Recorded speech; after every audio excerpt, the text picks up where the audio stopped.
Magandang araw mga kaibigan.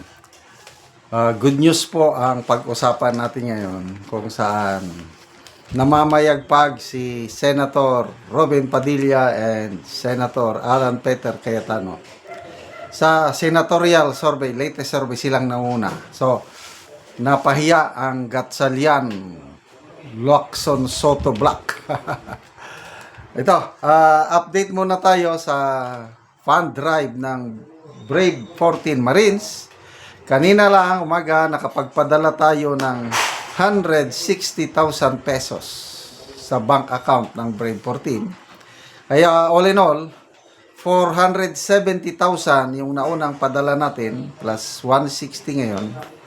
630,000 na po ang tulong natin sa kanila.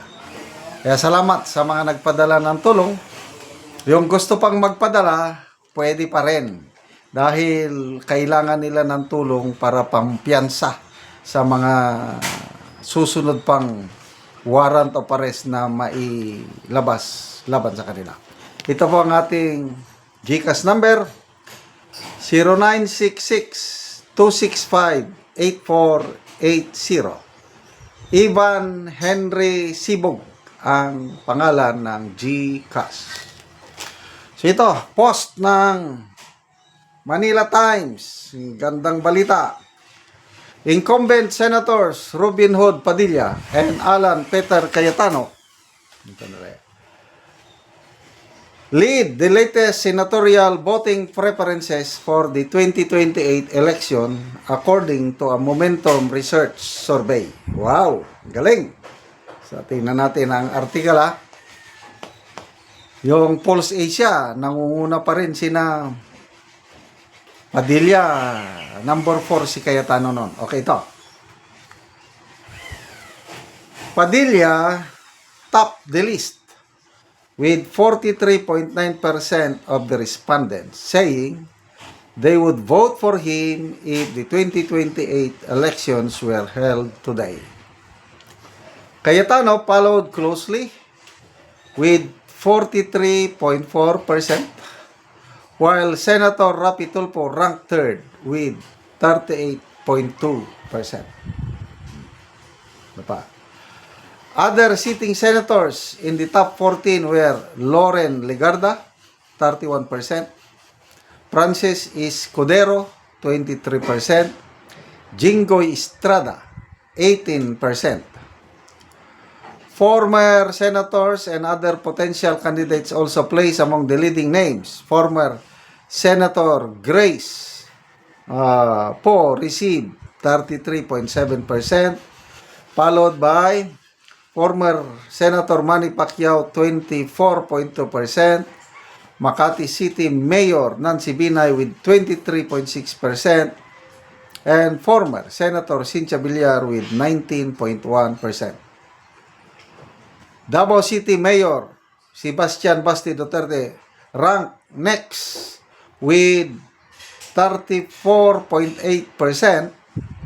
while Pasig City Mayor Vico Soto received 32.9%.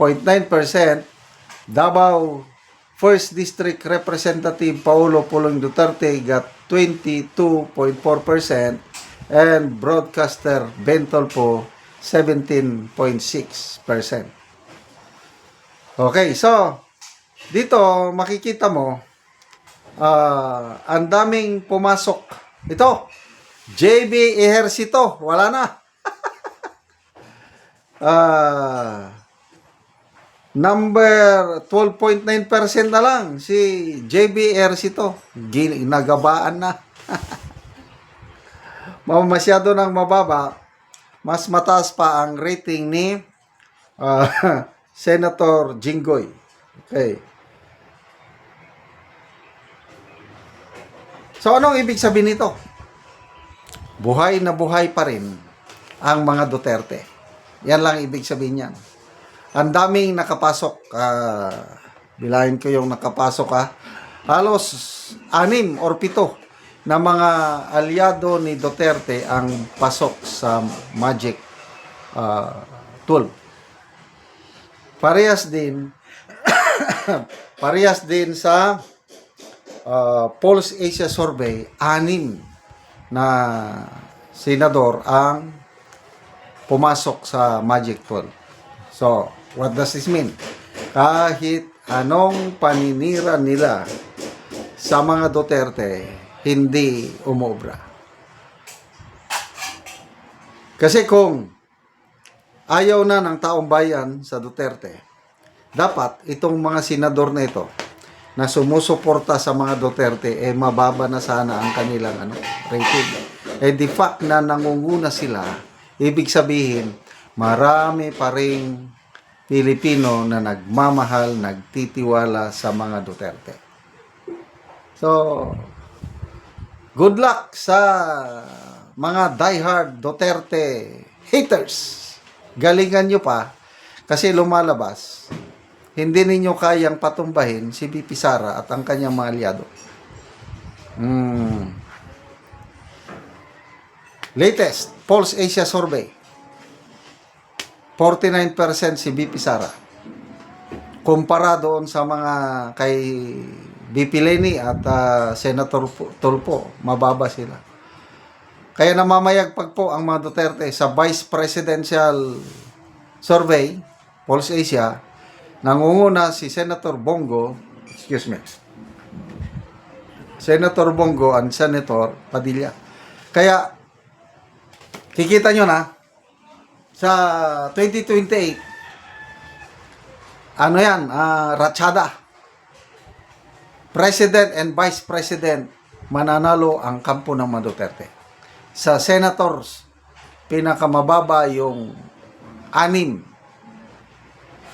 na mananalo Duterte na aliado. So what does that mean? Pag upo ni VP Sara, maraming senador nakakampi sa kanya. Kaya importante yan yung anong tawag yan?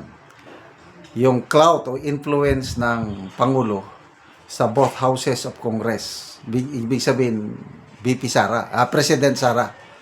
Para ang nakita ko na unang mangyayari pag nakaupo na si VP Sara ay i-impeach ang Ombudsman Boying Rimulya.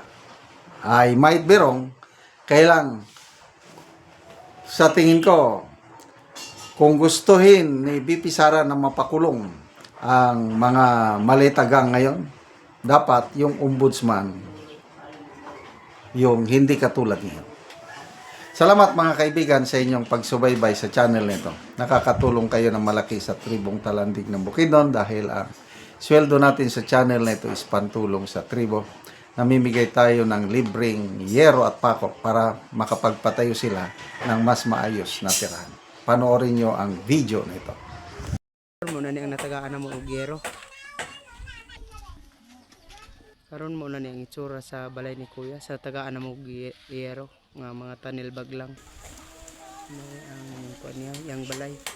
Ang ilang atop nga mga silupin lang ug mga trapal ug mga tunnel bag. So mo na gid ni ang ilang kahimtang tagaan na mo og yero.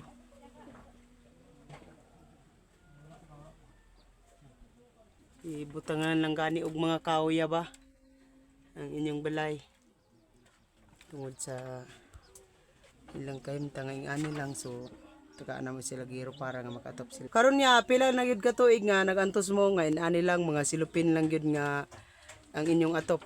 Tulo na ka tuig. So wala gyud mo sukadya nga nakagbalay gyud og giro. Wala gyud.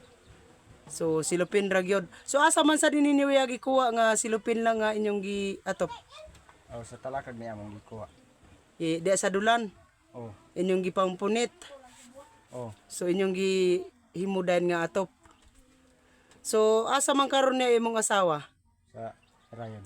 Merayon, so ikaw lang sa dere. Oh. Pila na kabuok imong anak ya? Isa. Isa pa kabuok. So pila na daya imong edad? 27. 27 ka na. Mm. So mana ni ang ilang balay ni Kuya. Salamat sa Ginoo nga grasyan kog panalangin nga matagaan kog sin. Di na gid ko maulanan. Oo. Kabalay na gid kog sin. Oo. Kalisod wala na gyud kapalit na mong sin. So, Salamat kayo sa pag hatag og sin sa ako. Gigrasyan di ko dili na madugay. salamat kayo.